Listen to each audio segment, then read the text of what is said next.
Joining us to discuss this is former FDA Commissioner Dr. Scott Gottlieb, who's also a board member at Pfizer. Good to have you here. Good to see you. Give us a sense of the scale of this, because the CDC numbers are out. They say there are only 8 women within that, no children. You're saying this is a pandemic.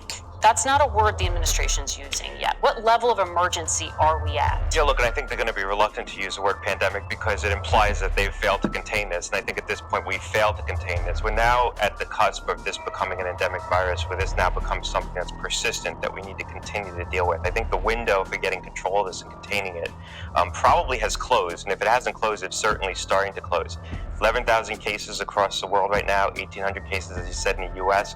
We're probably detecting just a fraction of the actual cases because we had for a long time a very narrow case definition on who got tested, and by and large we're looking in the community of men who have sex with men and at STD clinics. So we're looking there, we're finding cases there, but it's a fact that there's cases outside that community right now. We're not picking them up because we're not looking there. This has spread more broadly in the community.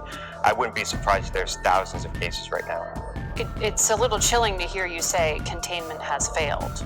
I've heard you say that before with COVID. Well, look, this isn't going to explode like COVID. This is a slower moving virus, which is why we could have gotten control of this if we had been more aggressive up front. We made a lot of the same mistakes that we made with COVID with this, having a very narrow case definition, not having enough testing early enough, not deploying vaccine in an aggressive fashion to ring vaccinate.